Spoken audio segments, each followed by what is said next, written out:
Di bagian sebelumnya, rombongan Tang San telah sampai di Akademi Tiandu. Tetapi di sana ia malah bertemu dengan kakek Dugu yang menuntut pertanggungjawaban Tang San terkait gas hijau yang meracuni Duguyan. Sampai akhirnya Tang San bersedia menyalurkan imunitasnya melalui transfusi darah kepada Duguyan agar bisa menetralkan racun tersebut. Xiao Wu pun lemas dibuatnya karena proses transfusi yang mengkonsumsi banyak energi. Para gurunya yang merasa khawatir segera menyusul Tang San berencana menghentikan proses tersebut karena dinilai bisa membahayakan nyawa Tang San. Pertarungan pun tak terhindarkan antara alumni tim segitiga emas melawan kakek sang pemilik 9 cincin siluman roh.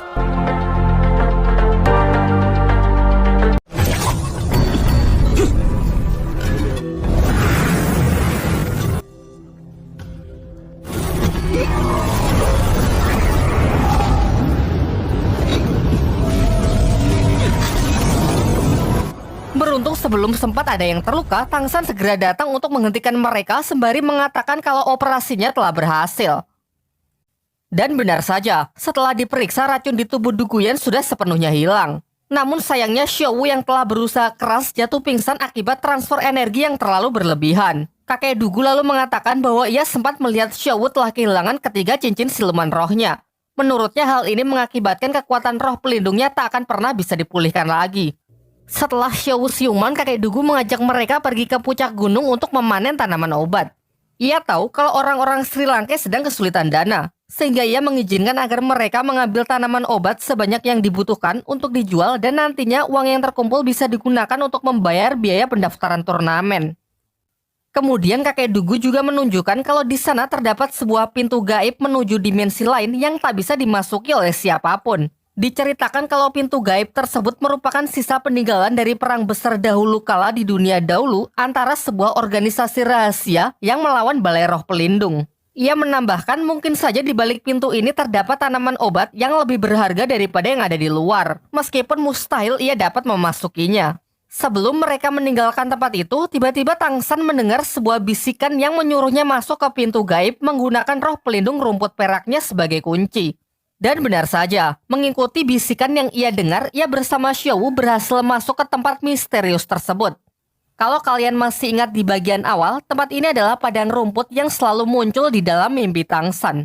Ternyata tempat ini adalah sebuah dimensi yang diciptakan oleh ibu Tang San sebelum beliau meninggal pasca pertempuran melawan Balai Roh Pelindung. Setelah cukup melihat-lihat, di sini ia mendapatkan pesan terakhir yang sempat dibuat oleh ibunya mengenai hadiah terakhir untuk Tang San. Hadiah itu meliputi berbagai macam tanaman dewa dan sebuah mata air yang sanggup membantu Tang San agar bisa menyerap cincin roh siluman di luar batas kemampuan tubuhnya. Pesan itu pun diakhiri dengan harapan kekuatan dan hadiahnya bisa melindungi putranya tersebut. Setelah menyampaikan kalimat terakhirnya, tiba-tiba Xiao Wu terbangun dan mendapati ketiga cincin roh miliknya telah kembali yang membuat kekuatannya kini telah pulih. Singkat cerita, setelah mengambil beberapa tanaman obat di sana, mereka segera kembali ke dunia nyata. Tang San kemudian berbaik hati membagikan tanaman-tanaman dewa tersebut ke kakek Dugu dan teman-temannya yang masing-masing memiliki khasiat berbeda. Ia juga memberikan satu kepada Master Xiao yang bermanfaat untuk mengupgrade kekuatan Master Xiao sehingga ia bisa menyerap cincin roh ketiga dan seterusnya. Sedangkan sisanya diserahkan kepada Pak Kepala Akademi untuk dijual yang nantinya uangnya bisa digunakan untuk biaya pendaftaran mengikuti turnamen. Namun Master Xiao menyadari bahwa tanaman-tanaman itu bukanlah tanaman yang mudah didapat.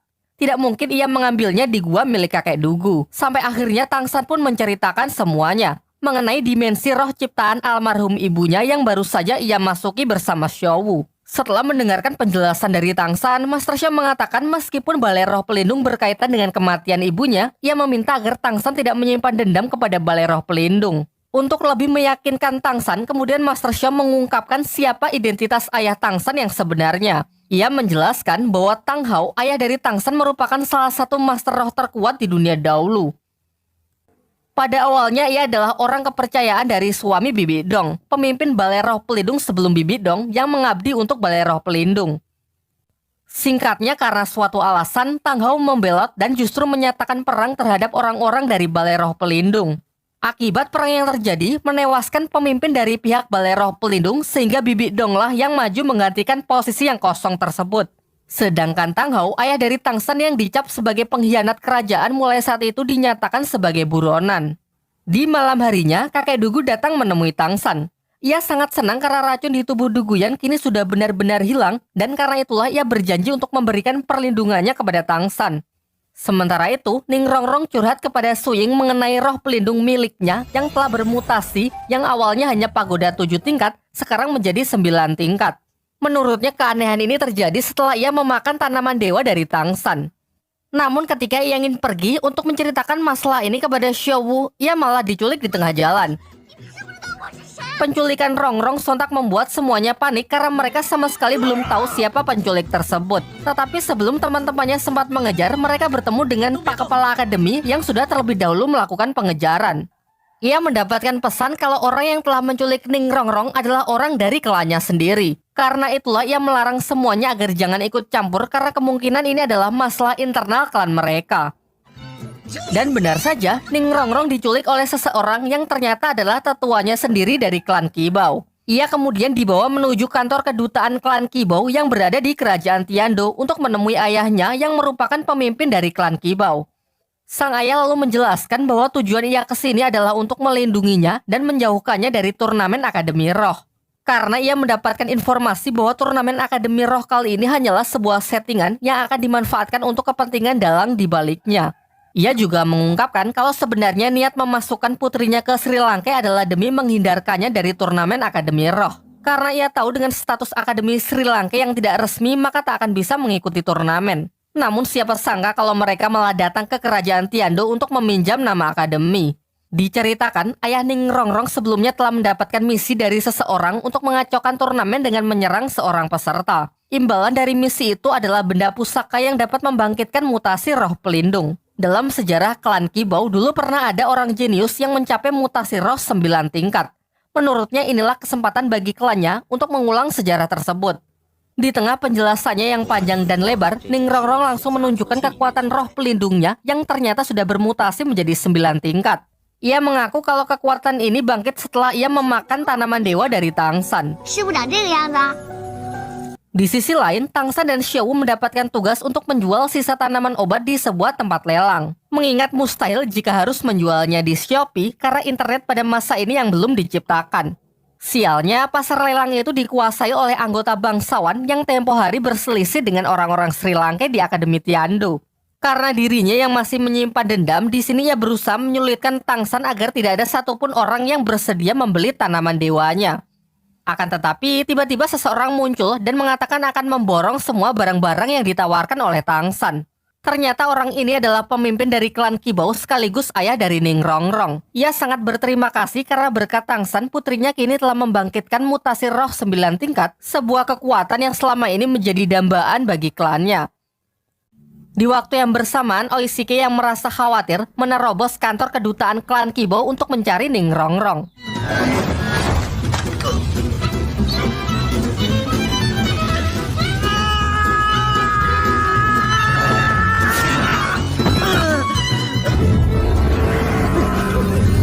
Dengan kemampuan seadanya dibarengi tekad yang kuat, ia pun melakukan perlawanan dan berhasil menerobos pasukan untuk membawa kabur Ning Rongrong. Tentunya tak semudah itu. Ia yang hanya bertipe support sangat kewalahan berhadapan melawan tetua klan Qibao yang sedang berjaga di sana. Namun ternyata di sini ia hanya bersandiwara dan berpura-pura jahat untuk menguji kesungguhan hati dari Oishike.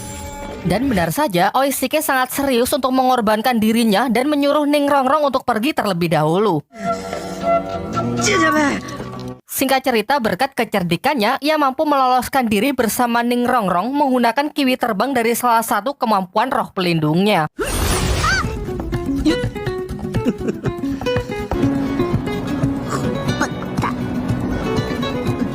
Sementara itu, pihak Tangsan yang sudah cukup mengumpulkan uang segera berlari untuk mendaftarkan diri mengikuti turnamen Akademi Roh. Pak Kepala Akademi pun berinisiatif untuk mengganti nama Akademi Lanba menjadi Akademi Sri Lanka. Setelah selesai mengurus administrasi, mereka semua pun pergi ke akademi dan di sanalah ia bertemu dengan Oishike yang juga baru kembali. Dengan bangganya ia menceritakan bahwa ia baru saja bertarung hebat dan berhasil menang melawan Master Roh demi menyelamatkan Ning Rongrong. Singkat cerita, berkat tanaman dewa dari Tangsan, seluruh siswa Akademi Sri Lanka kini siap untuk mengupgrade kekuatannya. Mereka pun bersama-sama pergi ke sebuah hutan yang tak jauh dari kerajaan Tiando untuk berburu siluman roh guna mempersiapkan diri untuk mengikuti turnamen. Di sana Master Xiao membagi mereka menjadi dua tim. Dirinya, Erlong, Xiaowu, dan Tangsan pergi ke sebelah barat, sementara sisanya akan ikut Pak Kepala Akademi.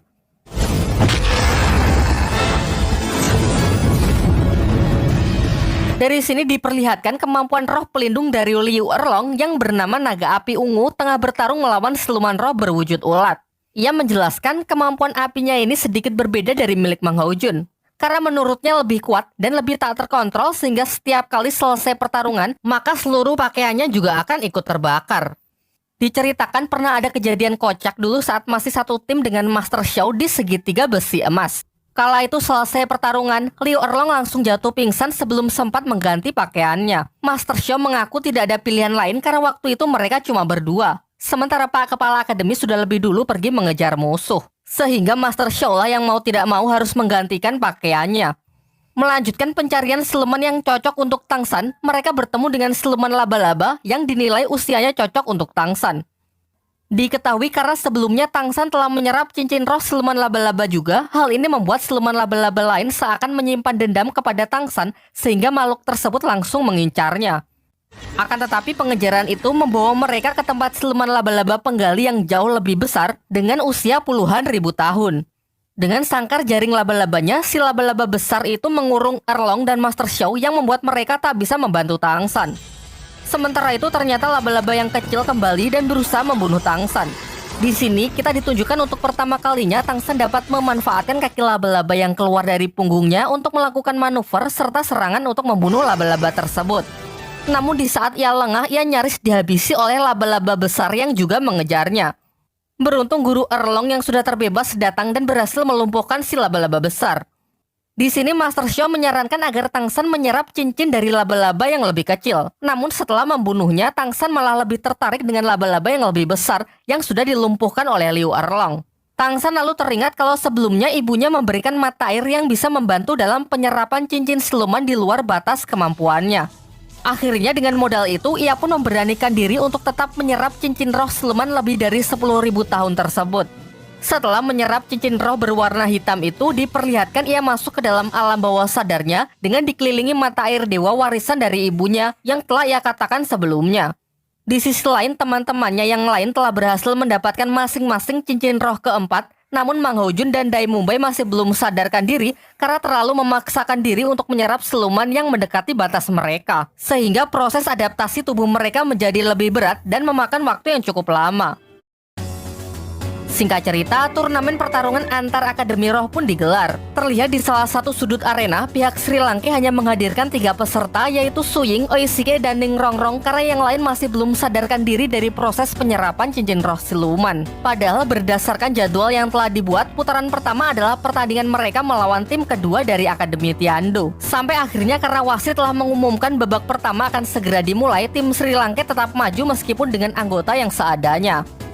Sementara itu di kursi bangsawan, orang yang dari kemarin ingin menjegal Sri Lanka kembali menggunakan cara kotor dengan berusaha menyogok wasit pertandingan. Namun ia mengurungkan niatnya karena ternyata wasit itu adalah orang dari Balai Roh Pelindung yang menjunjung tinggi sportivitas. Kali ini Oishike lah yang maju sebagai perwakilan pertama dari tim Sri Lanka sembari mengulur waktu untuk teman-temannya yang masih belum bisa datang. Babak kali ini adalah pertarungan 1 lawan 1, di mana perwakilan yang maju jika berhasil menang maka akan melawan perwakilan selanjutnya. Perwakilan akan dinyatakan kalah jika keluar arena, menyerah, dan tak sadarkan diri. Senjata apapun diperbolehkan dalam pertarungan, namun dilarang membunuh satu sama lain. Hasil akhir ditentukan dengan melihat tim mana yang anggotanya masih tersisa. Dengan kata lain, suatu tim yang telah kehabisan perwakilan untuk maju ke arena akan dinyatakan kalah. Setelah mendapatkan aba-aba dari wasit, pertarungan pun dimulai. Dengan sombong, perwakilan Tiando mempersilahkan Oishike untuk menyerangnya terlebih dahulu. Oishike pun tak menyanyiakannya. Mengandalkan sebuah tongkat yang telah ia modifikasi, ia menyebarkan kabut dingin untuk menghalangi jarak pandang dari lawannya. Loh, kok hilang? Setelah kabut menghilang, terlihat dirinya yang melayang di udara diselimuti es-es tipis efek dari kabut sebelumnya. Di awal, musuhnya mengira kalau Oishike ini hanyalah sebuah bayangan karena setelah ia serang tak ada luka maupun respon. Namun ternyata ini adalah siasat dari Oishike. Setelah lawannya cukup dekat, ia segera mendorongnya keluar arena menggunakan tongkat sulapnya. Tongkat tersebut menyalurkan arus listrik yang cukup untuk membuat serangan kejutan. Setelah mendapatkan kemenangannya, perwakilan selanjutnya dari tim kedua Akademi Tiando pun segera maju. Namun Oishike memutuskan untuk menyerah begitu saja karena pertandingan tadi benar-benar menguras tenaganya. Selepas pertandingan itu, ia baru mengungkapkan kalau ia telah menyadari efek orang kesetrum akan lebih menyakitkan jika targetnya dalam kondisi basah ketimbang kering. Untuk itulah kabut yang ia ciptakan selain untuk mengurangi jarak pandang lawannya, embunnya juga berguna untuk membasahinya. Sejauh ini masih belum ada tanda-tanda kehadiran dari Tangsan dan yang lainnya, sehingga Ning Rongrong pun maju menjadi perwakilan Sri Lanka berikutnya, melawan seorang petarung yang memiliki jenis roh hewan macan gurun.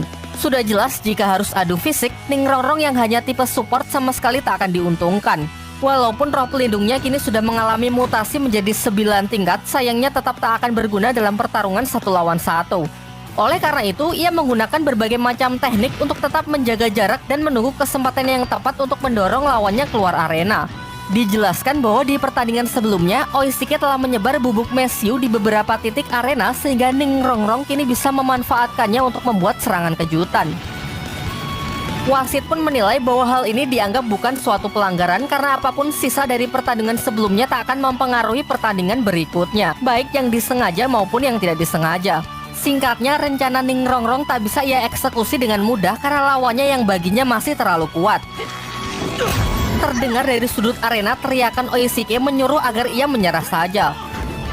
Sampai akhirnya karena tak ingin mengecewakan teman-temannya, Ning Rongrong pun lebih memilih untuk terjun keluar arena dengan menyeret lawannya sehingga dua-duanya dinyatakan kalah. Di jajaran para penonton juga terlihat ayah dan kakek Ning Rongrong yang menonton pertandingan secara diam-diam cukup puas dengan pertarungan putrinya tersebut. Selain itu, si Kyu bersama si Tian, orang yang kemarin menghipnotis Tangsan di Akademi Changhui, juga terlihat menghiasi jajaran penonton yang nampak sedang merencanakan sesuatu yang jahat.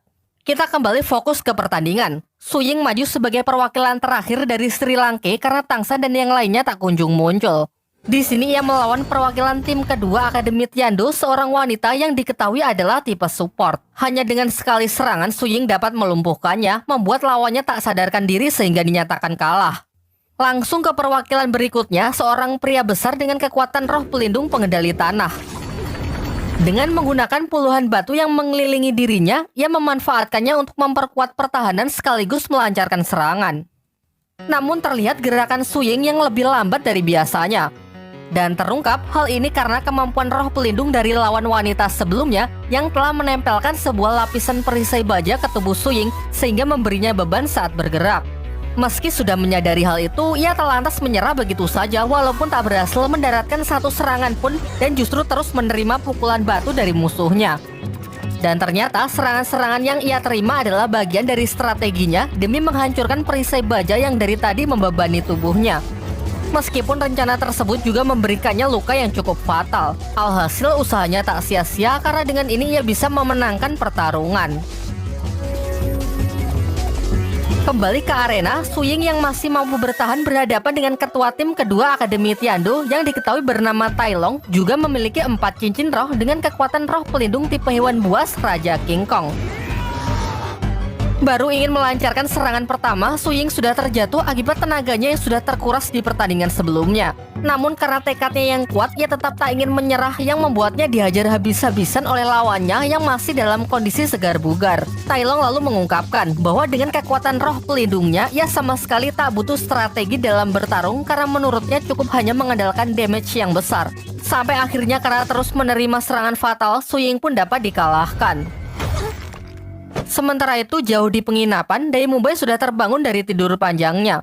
Di atas meja, ia melihat sebuah surat yang ditinggalkan Master Xiao yang mengatakan kalau pertandingan sudah dimulai dan mereka diperintahkan untuk segera menyusul setelah terbangun. Di sini sebenarnya Mang Ho Jun sudah bangun terlebih dahulu, namun ia tetap santai-santai saja karena ternyata ia tidak bisa membaca. Kini setelah kekalahan itu, Akademi Sri Lanka pun sudah kehabisan anggota untuk maju ke arena.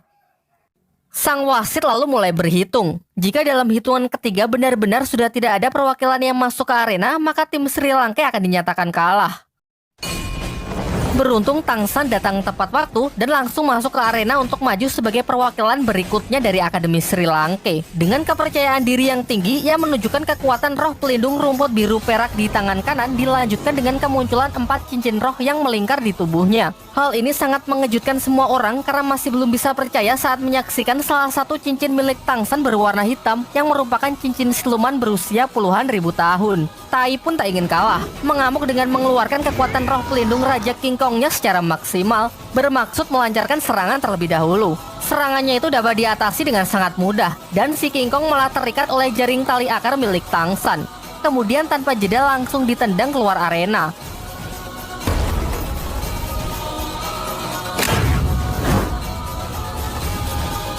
Sehingga sudah jelas Tang San lah yang dinyatakan sebagai pemenang. Lanjut ke bagian 9.